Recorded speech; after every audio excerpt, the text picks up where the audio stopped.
Today we have for you Trevor Baker, the team manager of the Guys Bruins basketball team.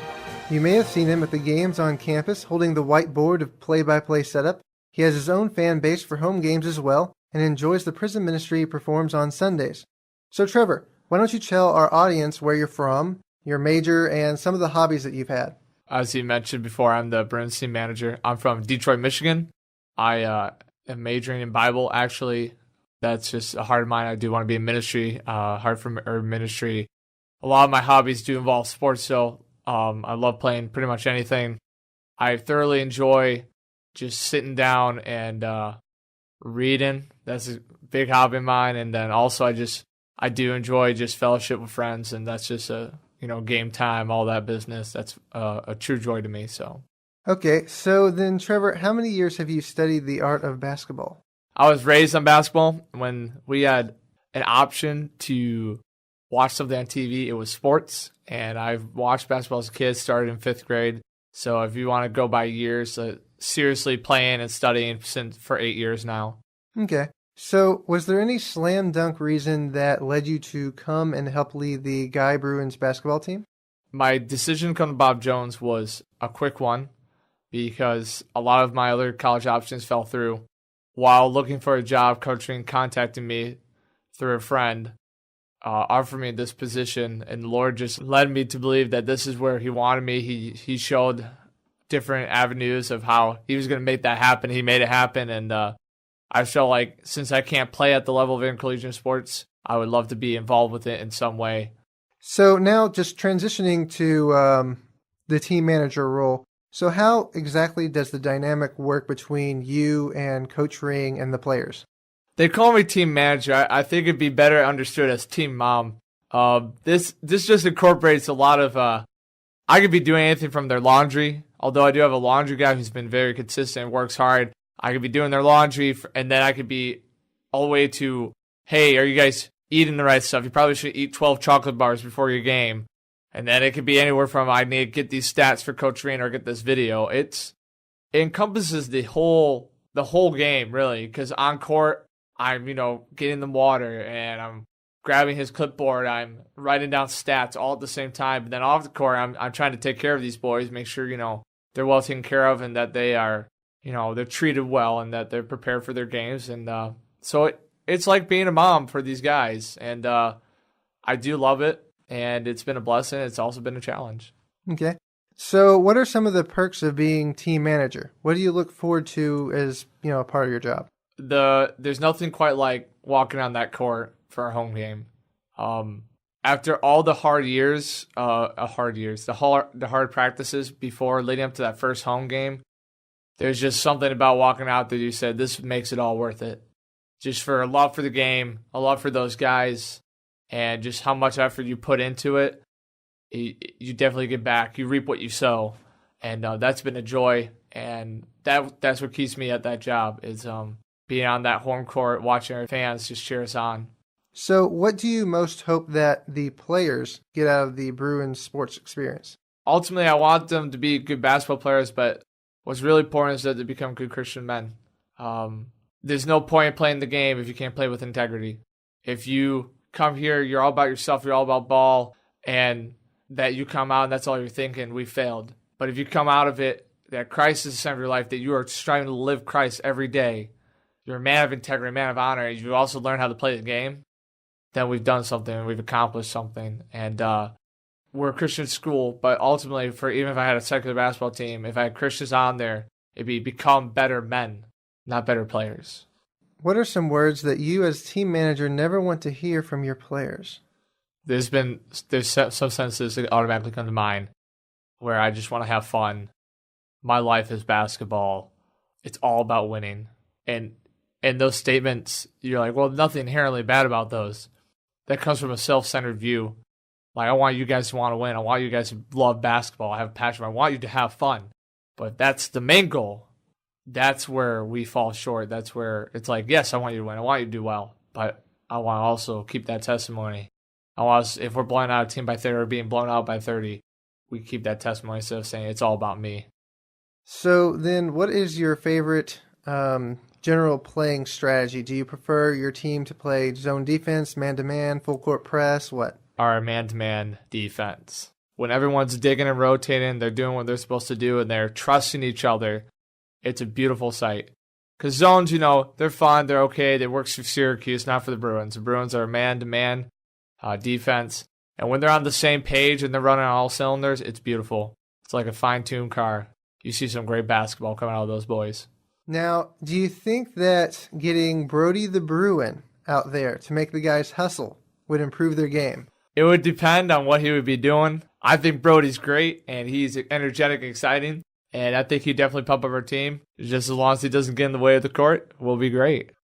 Moving on to a little bit the Bruins and spirituality. With all the bus trips, practice, and games, how does the Bruins team recharge spiritually? We were told by Coach Ray in the beginning that we will always go to church when we have overnight trips that cause us to be away from our home churches. So that's one thing that Coach Ray has put in place, that we never skip church. Because the mindset that, we're playing basketball, we don't need to be spiritually involved. It's not true. So we always go to church on overnight trips that involve Sundays. Also, before every practice, we have a devotional. It's just wise up. That's what Coach Ring calls it. Gets our minds focused for basketball, also our minds focused on God, remembering that that's who we're serving. We're not serving ourselves. And then also talks come up about spiritual things. I think some of the bus trips have been, obviously we sleep and we chill, but also we have incredible talks about what we think, how God's working us. And I think there's definitely a recharge just constantly, because Coach Ring's always trying to find a way to implement devotions and time with God. Now, I know you well enough to know that you've got a little bit of a preacher in you. So is there any Bible passage that you would recommend that basketball players focus on in order to stay on track spiritually? Yes, mine goes straight to Romans 1:16. And it says, "For I am not ashamed of the gospel of Christ, for it's the power of God unto salvation to all who believe."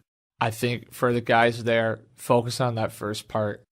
We live in a world where basketball and Christianity don't coincide anymore. Like, you always have those Christian athletes, but for the most part, being a basketball player in the NBA would consist of being prideful, arrogant, and it's all about me. And even if they had a Christian testimony, you have to live up to that, that mindset or that standard, and that's not true. Like it says in Romans 1:16, we're not ashamed of our gospel of Christ. He saved us. You can be a great basketball player and be about everyone else, be about God. And I think that's something to remind them, is that it's not about you. Never be ashamed of your Christ, because you have nothing to be prideful about. Who gave you those basketball abilities? God did. That's just something I would remind them, is that never be ashamed of your word. Never be ashamed of Christ. Always live for him. Always give that testimony. So the Guy Bruins had a winning season this past year, winning more games than losing. What would you plan on focusing on to equip the team for next season? Obviously, we would like to build on that success. What it consisted of was the fundamentals, truly. It took, hey, we can do these things decent, let's make them excellent. And our offense, that was, a surefire. If we're making our shots, it'll be great. But we were looking for better looks to get easy shots instead of living or dying by the three. And then our defense just had to be rock solid. You're facing teams that are going to be extremely athletic. But if you can shut them down in good D, you'll be fine. So, coming into the next year, we build off what we've already laid down. The seniors left down a great foundation for us to build off of, and we just keep working on it, and we'll keep getting better, and we'll work with who we recruit and see how the Lord leads. Okay. So then what would you be looking for in next year's freshmen who want to join the Bruins? Well, on the players we've lost, I'm looking for a point guard, for all those who are listening, who has some serious handles but has the IQ of a Jason McVay, who was on our team, who understands the game. I need you to be a floor general, that you see things develop before anyone else. And I don't need you to be an amazing shooter. I just need you to be able to dish that ball to where it needs to go. Shooting guards out there, work on your shots, shot faking, also basketball IQ. I'm looking for those two positions mainly, and that their IQ is immensely high. Because I tell you what, we can work on skills, we can work on shot form, we can work on handles. Basketball IQ is something you got to do in the classroom. You got to work on that yourself. And when you have a high basketball IQ, you have a spot for the Bruins. So if a guy wanted to join the Bruins basketball team or another college team, what should he do to prepare for tryouts and cuts process? Depending on the team, I would be familiar with their plays, although that might not be something that's required of you in the tryout. That's impressive and shows that you care about what you want to do. Playing within yourself is huge during a tryout. This is not the time to do these 360 dunks and these crazy jacked up shots. Play within yourself. Show the role you would be playing on our team, because that's what we're looking for, that you do the little things. I don't care if you drop 15 points, but if you have no rebounds, no assists, your guy scored every time, you're not useful. So be a well-rounded player, play within yourself, and just, be confident when coming into it. Play your heart out, leave it all on that court, and then let the Lord lead after that. So what are two of the most important practice exercises that someone might not think are so important, but that really are? Well, for practice exercises, and like I said before, it's the one that no one does in a basketball practice. It's the basketball IQ. Watch basketball. Read about it. Learn about it. Know it. That some people overlook. They're like, oh, I know it enough. You don't know it enough. Know it more. And also, a lot of people focus on the shooting, and they focus on your defensive stance, your boxing out abilities, holding on to the ball, passing. Those are fundamentals that take you to a different level than, oh, I'm a good shooter. Because if you can't do anything but shoot, there's no use for you. Now, going to a little bit of a different sphere, just a bit. In your opinion, what are two of the best current NBA players and why?